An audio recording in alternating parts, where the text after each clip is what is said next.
రామాపురం అనే గ్రామంలో చాలా మంది వ్యవసాయంతో పాటు రకరకాల వృత్తులు చేసుకుంటూ జీవనం సాగిస్తున్నారు. అదే ఊర్లో వీరయ్య అనే రైతు ఉండేవాడు. ఆయన ఉదయాన్నే నిద్రలేచి పెరట్లో ఉండే వేప చెట్టు దగ్గరికి వెళ్లి వేప పుల్లలతో పళ్ళు తోముకునేవాడు. తర్వాత కొట్టం దగ్గరికి వెళ్లి ఎడ్ల దగ్గరికి వెళ్లాడు. అయ్యా, నా పంట కోసం మిమ్మల్ని కష్టపెడుతున్నాను. ద్వేషంతో కాకుండా ప్రేమతో సహకరించండి. మనం పండించే పంట నలుగురి ఆకలి తీరుస్తుంది అని ఎడ్లకి దండం పెట్టి వాటిని బండికి కట్టి ఎడ్ల బండి మీద పొలం దగ్గరకు వెళ్లేవాడు. పొలంలో ఒళ్ళు హూనమయ్యేలా కష్టపడి తర్వాత ఆ భూమాతకి కృతజ్ఞతలు చెప్పి వచ్చేవాడు. ఆ తర్వాత వీరయ్య సాయంత్రం రచ్చబండ దగ్గర కూర్చొని తన స్నేహితులతో కాసేపు కబుర్లు చెప్పి ఇంటికి వెళ్లేవాడు. పార్వతి, ఏం చేశావు? రోటి పచ్చడా? అబ్బా, అదిరిపోయింది. నీలాగా ఈ ప్రపంచంలో ఎవ్వరూ వంట చేయలేరు అని తన భార్యని ప్రశంసించి ఆవుకి ఎడ్లకి గడ్డి వేసి కాసేపు నడిచి ప్రశాంతంగా ఆరుబయట పడుకునేవాడు. అదే ఊర్లో రాజయ్య అనే ఒక రైతు ఉండేవాడు. ఆయన వ్యవసాయంతో పాటు చాలా ఆవుల్ని పెంచుతూ పాల వ్యాపారం కూడా చేస్తూ ఉండేవాడు. చాలా ఆదాయం వస్తున్న ఆయనకి స్వార్థం ఎక్కువ. వాటిలో నీళ్లు కలిపి అమ్మేవాడు. ఒకరోజు వీరయ్య పొలం పని ముగించుకొని ఎడ్లబండి మీద వస్తున్నాడు. అక్కడ దారిలో రాజయ్య ఒక ఆవుని చితకబాదుతూ ఉన్నాడు. చావే చావు, ఈ రోజు నా చేతిలో నువ్వు చావాల్సిందే అని ఆ ఆవుని చితకబాది తిడుతూ ఉన్నాడు. ఆ దెబ్బలు తట్టుకోలేక ఆ ఆవు అమ్మా అంటూ ఏడుస్తూ అరుస్తుంది. వీరయ్య ఎడ్లబండి మీద వస్తూ రాజయ్య ఆవుని కొట్టడం చూశాడు. హడావుడిగా బండాపేసి రాజయ్య దగ్గరికి వెళ్లాడు. రాజయ్య, ఏంటట్టా కొడుతున్నావు? ఆపు, ముందాపు అంటూ కర్ర తీసుకుని విసిరేశాడు. ఏంటయ్యా, ఏంటా పిచ్చి కోపం? ఎందుకు ఆ మూగ జంతువునట్ట హింసిస్తున్నావు? మరేం చేయమంటావు వీరయ్యా? ఇది పాలివ్వడమే మానేసింది అని అసహనంగా చెప్పాడు. రాజయ్య, ఒక్కోసారి ఆహారం తక్కువగా ఇస్తే కొన్నిసార్లు పాలివ్వవు అంటూ ఏదో సర్ది చెప్పడానికి చెప్పాడు. కాని వీరయ్య మాటలకి రాజయ్యకి ఇంకా కోపం వచ్చింది. నువ్వాపి వీరయ్య, నీకేం ఎన్నన్నా చెప్తావు? దీని దూడ చచ్చిపోయింది, ఇక అప్పటి నుండి ఇది పాలివ్వడం ఆపేసింది అని దానివైపు చాలా కోపంగా చూశాడు. రాజయ్య, కొన్నిసార్లు ఆవు దాని బిడ్డ చచ్చిపోయినప్పుడు పాలివ్వటం కొన్ని రోజులు ఆపేస్తుంది. కొంచెం సమయం ఇవ్వాలి. ఏంటి సమయం ఇచ్చేది? దీనివల్ల నాకెంత నష్టం వచ్చిందో తెలుసా? ఛీ, దీని ముఖం చూస్తేనే అసహ్యంగా ఉంది. ఇది చస్తేనే మేలు అని దాన్ని ఇంకా కొడుతూనే ఉన్నాడు. ఆగు ఆగు రాజయ్య, ముందు నువ్వు వెళ్ళు. దీన్ని నువ్వు వెట్టగు చంపేయాలనుకున్నావు కదా, దీన్ని నాకిచ్చి నేను చూసుకుంటాను. దీన్ని దానమిచ్చినా కూడా దరిద్రమే అని కోపంగా చెప్పి వెళ్లిపోయాడు. వీరయ్య ఆ ఆవును తీసుకుని ఊర్లో ఉన్న ఆచారి దగ్గరకు వెళ్లాడు. ఆచారి గారు, నమస్కారం. ఈ ఆవునోసారి చూడండి అంటూ రాజయ్య కొట్టిన దెబ్బలతో ఉన్న ఆవుని చూపించాడు. ఆచారిగారు చూసి ఆకుపసరిని ఆవు గాయాలకి పూశాడు. దెబ్బలు బాగా తగిలాయి, కొన్ని రోజులు విశ్రాంతినివ్వండి అని చెప్పి పంపించాడు. ఆ ఆవుని తీసుకుని ఇంటికి వెళ్లాడు. ఈ ఆవెవరిదండి, ఇంటికి తీసుకొచ్చారేంటి అంటూ చాలా ఆశ్చర్యంగా అడిగింది. వీరయ్య ఆవుని తీసుకుని కట్టేసి గడ్డివేశాడు. ఆచారి ఇచ్చిన పసరుని ఇంకోసారి పూసి పార్వతి దగ్గరకు వెళ్లాడు. ఏంటండి, ఏ మాట్లాడరేంటి? ఎవరిది ఆవు అని వెళ్లి అడిగింది పార్వతి. వీరయ్య జరిగిందంతా చెప్పాడు. పార్వతికి కూడా కొంచెం బాధ అనిపించింది. వీరయ్య ఆవుని కంటికి రెప్పలా చూసుకున్నాడు. కొన్ని రోజులకి ఆ ఆవు కోలుకుంది. వీరయ్య దాన్ని ఏమీ బాధ పెట్టకుండా ప్రేమగా చూసుకుంటూ శనగ చెక్క, తవుడు, పచ్చగడ్డి బాగా పెట్టేవాడు. దాంతో ఆవు వీరయ్య కుటుంబంలో మనిషి అయిపోయింది. దానికి గౌరీ అని పేరు కూడా పెట్టుకున్నారు. వీరయ్య అలాగే పార్వతమ్మ దంపతులు గౌరీ గౌరీ అంటూ చాలా ఆప్యాయంగా పిలుచుకునేవారు. కొన్ని రోజులకి రాజయ్య ఇంటికొచ్చాడు. వీరయ్యా, వీరయ్యా అని చాలా ఆవేశంగా పిలిచాడు. పార్వతి అలాగే వీరయ్య రాజయ్య పిలుపుకి బయటకొచ్చారు. రండన్నయ్య గారు అని మర్యాదలు చేయబోతూ ఉంటే రాజయ్య వినిపించుకోలేదు. నాకు ఏ మర్యాదలు అవసరం లేదు. దేనికైనా ఓ పద్ధతుండాలి. నా ఆవుని మీరెట్టా పెంచుకుంటారు? అనగానే వీరయ్య కంగు తిన్నాడు. అదేంటి రాజయ్య అట్టా అంటావు? నువ్వే కదా దీన్ని చంపేయాలన్నావు. తీసుకెళ్తానంటే సరే అన్నావు, మళ్ళీ ఇదేంటి అని చాలా సహనంతో అడిగాడు. పార్వతమ్మ కూడా ఓపిగ్గా వింటుంది. అవునన్నయ్య, ఆయన దొంగతనం చేసే మనిషి కాదు ఇట మాట్లాడడం సరైన పద్ధతి కాదు రాజయ్య అని భార్యాభర్తలిద్దరూ రాజయ్యని నిలదీశారు. మీరు దొంగతనం చేశారని నేను అంటంలేదు. ఏదో కోపంలో ఆ రోజు అట్టా చెప్పాను. మళ్ళీ నా ఆవు నాకు కావాలనిపించదా అని కఠినంగా చెప్పాడు. రాజయ్య గారు, మీ ఆవు కావాలంటే మీరు తీసుకెళ్ళండి, అంతేగాని ఇట్టా గొడవ చేయడం సరికాదు అని చెప్పాడు. రాజయ్య కోపంగా ఆవుని తీసుకుని వెళ్తున్నాడు. పార్వతి అలాగే వీరయ్య దంపతులు ఒకరిని ఒకరు చూసుకున్నారు. ఏంటండి అలా వదిలేశారు? ఆయన దాన్ని వదిలేశాడు కదా, మళ్ళీ ఇప్పుడు ప్రేమ కురిపించిందా సరేలేవే, గోదానం చేశాం అనుకుందాంలే అని భార్యకి సర్ది చెప్పి ఇంట్లోకి వెళ్లారు. తర్వాత రోజు ఉదయం పార్వతమ్మ ఇంటి ముందు కల్లాపి చల్లి వెళ్దామనుకుని వచ్చేసరికి ఎదురుగా గౌరి నిలబడి ఉంది. ఏమండి అంటూ గట్టిగా పిలవడంతో వీరయ్య కూడా వచ్చేశాడు. గౌరీ ఒంటరిగా వచ్చేసిందేంటి అని ఇద్దరు దంపతులు ఆశ్చర్యంగా చూస్తూ ఉండగా ముక్కు మీద కోపంతో రాజయ్య అక్కడికి వచ్చాడు. చిచ్చి, ఇవేం బుద్ధులు! ఆవుని దొంగతనం చేస్తారా అని చిరుబురులాడుతూ వచ్చాడు. చూడండి రాజయ్య గారు, మీరు పొరపడుతున్నారు. గౌరీయే వచ్చింది, అంతే తప్ప మేమేం తీసుకురాలేదు. వినేవాడుంటే ఎన్నైనా చెప్తారు. మూగజీవి గదా, దాని మీదకు పెట్టారా? ఇట్లాంటి దొంగ బుద్ధులెందుకు మీకు అని చెప్పడంతో వీరయ్యకి పార్వతమ్మకి కోపం వచ్చింది. చూడండి అన్నయ్య గారు, పెద్దవారు కాబట్టి గౌరవిస్తున్నాను. మీరెట్లా మాట్లాడడం తప్పు. అయినా ఇంకొకసారి చెప్తున్నా, మీ యావుని దొంగతనం చేయాల్సిన కర్మ మాకు పట్టలేదు. మర్యాదగా ఇక్కడి నుంచి వెళ్ళిపోండి అంటూ కాస్త కటుగానే చెప్పింది. మీ యావుని తీసుకుని వెళ్ళండి. ఓహో, నావుని తీసుకొని నన్నే మళ్ళీ వెళ్ళమంటారా? ఇది బాగుంది. వినండమ్మా వినండి, ఎక్కడా లేని విచిత్రం వీళ్ళ దగ్గరే చూస్తున్నాం అని రాద్ధాంతం చేయడం మొదలుపెట్టాడు. ఊరి జనాలందరూ పోగయ్యారు. ఆ ఊరి జనంతో పాటు ఊరి ధర్మాధికారి నరసయ్య కూడా వచ్చాడు. ఏంటి, ఏం జరిగింది? నరసయ్య గారు నమస్కారం అండి అంటూ జరిగిందంతా వీరయ్య నరసయ్యకి వివరించాడు.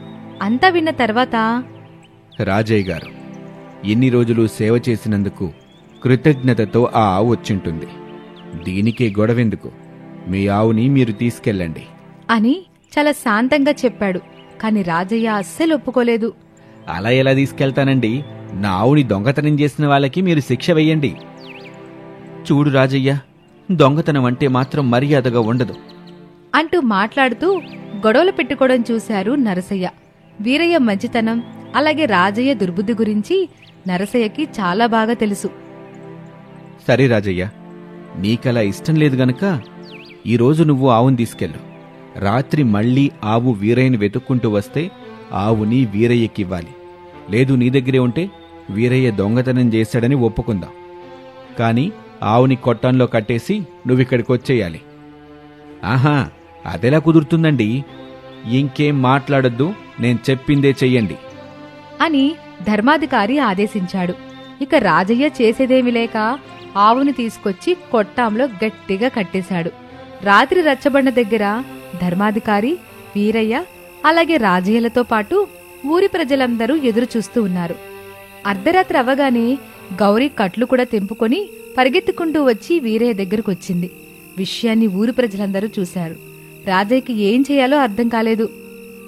చూసావా, మూగజీవులకి మోసం చేయటం రాదు రాజయ్య. చెప్పినట్టే ఆవుని వీరయ్య దంపతులకిచ్చి ఇక నువ్వు ఇంటికి వెళ్ళు అని తీర్పు చెప్పాడు. ఇక రాజయ్య ఏం చేయలేక ఏడుస్తూ ఇంటికి వెళ్లాడు. వీరయ్య దంపతులు గౌరిని తీసుకుని వెళ్లారు. రాజయ్యకి 2 సార్లు వీరయ్య గోదానం చేసినా ఉపయోగించుకోకుండా ఒట్టి చేతులతో వెళ్లాడు. ఇది ఇవాల్టి కథ. మరొక ఆసక్తికర కథతో మళ్ళీ కలుద్దాం. అది కాదురా, నా భార్యకి ఏదైనా కొని తీసుకురమ్మని డబ్బులిస్తే మళ్ళీ అవి కొనగా మిగిలిన డబ్బులేవి అని అడిగితే ఇంకేం మిగిలాయి? బయట ధరలు ఎలా మండిపోతున్నాయో తెలుసా? మీరెళ్ళి కొంటే తెలిసేది 1 రూపాయి కూడా మిగలట్లేదని చెప్తుందిరా. అదేదో మనకసలు ఆ ధరల గురించి తెలియదు అన్నట్టు మాట్లాడుతుంది. అరే, నీ భార్య అయినా కనీసం నువ్విచ్చిన డబ్బుల్ని తీసుకెళ్తుంది. కానీ నా భార్య డబ్బులు తీసుకున్న తర్వాత ఇదిగో నీవే జేబులో నుండి అవసరానికి డబ్బులు తీసుకున్నాను, మళ్ళీ కంగారు పడకు డబ్బులు ఏవని అని చెప్తుంది. కానీ ఎంత తీసుకుంది, ఎంత ఖర్చు పెట్టిందని మాత్రం చెప్పదు. ఏమీ అనలేకుండా ఉందిరా బాబు నా పరిస్థితి కూడా. సరేరా, ఏం చేస్తాం? మన బయట ఖర్చు పెట్టిన ప్రతి రూపాయి లెక్క కట్టి మరీ చెప్పాలి. అదే వాళ్ళని మాత్రం ఒక్క రూపాయి కూడా లెక్కడకూడదు. ఎక్కడైనా ఓనర్కి అన్ని హక్కులుంటాయి గాని ఇంట్లో భర్త అనే నామమాత్రపు ఓనర్ తప్ప అడగడానికి చేయడానికి మనకి ఎలాంటి హక్కులు లేవురా. అవునరా, మనం తాళి కట్టేంతవరకేరా వాళ్ళు తలొంచుకునుండేది. ఆ తర్వాత వాళ్ళు మనల్ని వంచుతారు. అవునరా, కరెక్ట్గా చెప్పావు. పెళ్లి కాకముందు బయట అర్ధరాత్రి వరకు తిరిగి ఇంటికెళ్ళిన తర్వాత అమ్మ మనల్ని ఎరా ఇంత రాత్రి వరకు తిరిగితే ఎలారా, తిన్నావా లేదా అంటూ కొంచెం గట్టిగా మాట్లాడినా కూడా అమ్మ మీద అరిచేస్తాం. కానీ ఇప్పుడు అలా చీకటి పడిందో లేదో ఇంటికెళ్ళకపోతే తిండి కూడా పెట్టట్లేదురా, పైగా మన మీదే అరుస్తున్నారు అంటూ వేణు గిరి వారి వారి భార్యల గురించి చెప్పుకుని ఒకరిని ఒకరు ఓదార్చుకుని ఎవరింటికి వాళ్ళు వెళ్లిపోయారు. వేణు ఇంటికి వెళ్ళగానే తన భార్య అయిన వాణి ఇలా అంటుంది. ఏంటి, ఇంటికొచ్చేటప్పుడు అలా ఒట్టి చేతులతో కాకుండా ఏవైనా తీసుకుని రావచ్చు కదా. అదేంటి, ఏమైనా తీసుకొస్తే డబ్బులన్నీ అలా ఊరికే తగలేస్తావంటావు? సరే కదా అని ఏమి తీసుకురాపోతే ఇదిగో ఇలా ఒట్టి చేతులతో ఊపుకుంటూ వస్తావంటావు. ఎలానే ఇలా అయితే నీతో? సరేలే, బయటికెళ్ళి కూరగాయలు తీసుకురావాలి, డబ్బులు ఇవ్వండి. ఏం కూరగాయలు తీసుకురావాలో నాకు చెప్పు, నేను వెళ్ళి తీసుకొస్తాను. ఏంటి మీరు తీసుకొని వచ్చేది? దొండకాయకి బెండకాయకి కూడా తేడా తెలీదు. అలాంటిది మీరు కూరగాయలు తీసుకొని వస్తారా? ముందు డబ్బులు ఇవ్వండి. ఈ రౌడీయిజమేంటి? అయినా నాకు దొండకాయకి బెండకాయకి తేడా తెలీదా? సరే, డబ్బులు ఇవ్వటం కుదరదు, కానీ నీతో పాటుగా నేను కూడా వస్తాను. పద, కూరగాయల కొట్టు దగ్గరికి వెళ్దాం. ఎందుకు మీరు నాతో వచ్చి ఏం చేస్తారని? వాణి చూడు, తన భర్తని ఎలా కొంగును ముడేసుకుని తిప్పుకుంటుందోనని 10 మంది అనుకోడానికా? అదేం కుదరదు, నేనొక్కదాన్నే వెళ్తాను. ముందు డబ్బులు ఇవ్వండి. డబ్బులు డబ్బులు డబ్బులు మొన్ననే ఇచ్చాను కదే డబ్బులు ఇంటి ఖర్చుల కోసం, అప్పుడే అయిపోయాయా? లేదు, నేనే డబ్బులు మూట కట్టుకుని మీకు తెలియకుండా బిల్డింగ్ల మీద బిల్డింగ్లు కడుతున్నా. ఇతను 1,00,000 రూపాయలు ఇచ్చినట్టు మాట్లాడుతున్నాడు. నీకిచ్చేవన్నీ లెక్క చేస్తే 1,00,000 కంటే ఎక్కువ డబ్బులే తేలుతాయి అంటూ వేణు డబ్బులు తీసి వాణికిచ్చాడు. కూరగాయలు కొన్న తర్వాత మిగిలిన డబ్బులు తీసుకొచ్చి ఇవ్వాలి చెప్తున్నా. మిగిలితే ఇస్తానులే. అర్థమైందే, ఈ డబ్బులు మళ్ళీ తిరిగి రావని. వెళ్ళి కొనుక్కోపో. వాణి డబ్బులు తీసుకుని కూరగాయల కొట్టుకు వెళ్ళింది. ఆ తర్వాత ఒకరోజు వాణి బట్టలు ఉతకడానికి వేణు బట్టలని తీస్తూ ఉండగా వేణు బట్టల్లో ఒక దానిలో డబ్బులున్నాయి. అసలు ఈయనకి డబ్బులంటే జాగ్రత్తే ఉండదు. ఇలా జేబుల్లో పెట్టుకుని ఎక్కడ పడితే అక్కడ బట్టలు విసిరిపోతాడు. ఎలానో ఏమో అంటూ వాణి ఆ డబ్బుల్ని తీసుకుని దగ్గర పెట్టుకుంది. ఒక 2 రోజుల తర్వాత వేణు బట్టలన్నీ సర్దుతూ, అరే, డబ్బులు ఈ బట్టల్లోనే ఎక్కడో పెట్టానే, ఎక్కడబ్బా? ఎంత వెతికినా కూడా కనిపించటం లేదు. ఎక్కడ పెట్టి మర్చిపోయాను? కొంపతీసి బయటగాని పోయాయే ఏంటి అంటూ వెతుకుతూ ఉండగా అది చూసి వాణి వచ్చి, ఏంటి అప్పటినుంచి చూస్తున్నాను, ఏదో వెతుకుతూ ఉన్నారు, కనీసం నన్ను కూడా పిలిచి అడగడం లేదు అని వాణి అడుగుతుంది. అప్పుడు వేణు భయపడుతూ మనసులో ఇలా అనుకుంటాడు. అమ్మో, ఇప్పుడు దీనికి నేను డబ్బులు పెట్టి మర్చిపోయానంటే మాత్రం నన్ను చంపేస్తుంది. ఒకవేళ దీనికి డబ్బులు దొరికాయే ఏంటి? అంటే అంటే అంటే అంటే ఏంటంటే ఇంతలా తలబడుతున్నారంటే మళ్ళీ డబ్బులు ఎక్కడైనా పెట్టి మర్చిపోయారా ఏంటి? అది కాదు, అంటే అదేనే, ఎక్కడ పెట్టానో మర్చిపోయాను. నీకేమైనా కనిపించాయా? మళ్ళీ డబ్బులు పోగొట్టుకున్నారా?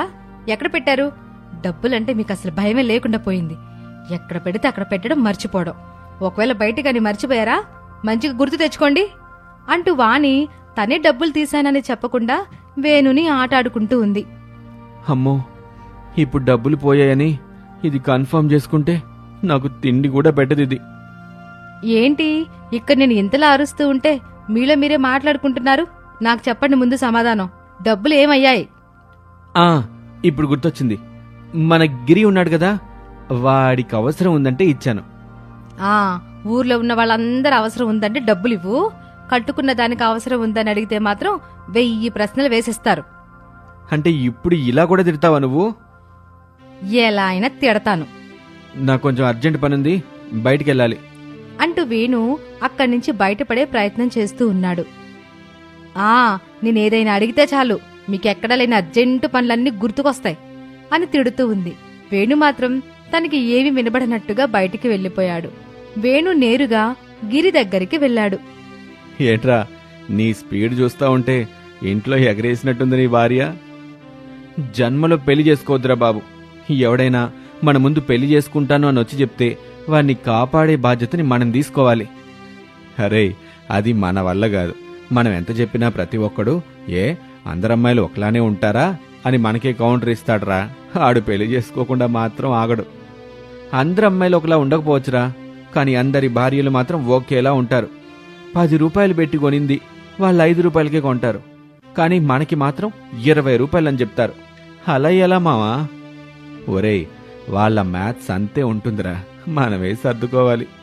రే, మళ్ళీ నా భార్య నువ్వెక్కడైనా గలిస్తే మా ఆయన డబ్బులు ఇచ్చాడు కదా అని అడిగితే అవును ఇచ్చాడని చెప్పరా, లేకపోతే నా బతుకు పెనం మీద నేలలా అవుతుందిరా. నేను చూసుకుంటానులేరా, నువ్వేం భయపడకు. అది కాదురా, ఈ భార్యలు అంత డబ్బులు అన్ని పోపు డబ్బాల్లో వంటగదుల్లో దాస్తారు కదరా.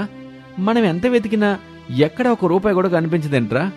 అదొక గండికోటి రహస్యంలో ఉంటుంది అని వారిద్దరూ ఎప్పుడు కలిసినా కూడా వారి భార్యల వల్ల వారు పడుతున్న ఇబ్బందుల గురించి చెప్పుకుంటూ ఉంటారు. కొన్ని రోజుల తర్వాత వేణు తన చేసిన వ్యాపారంలో నష్టపోయాడు. ఇంట్లో దిగాలుగా ఉండడం చూసిన వాణి వేణు దగ్గరికి వెళ్లి, ఏంటండి, ఏమైంది? ఎందుకలా దిగులు పడుతున్నారు? మిమ్మల్ని ఇలా నేను ఎప్పుడు చూడనే లేదు. ఏం జరిగిందండి అంటూ అడిగింది.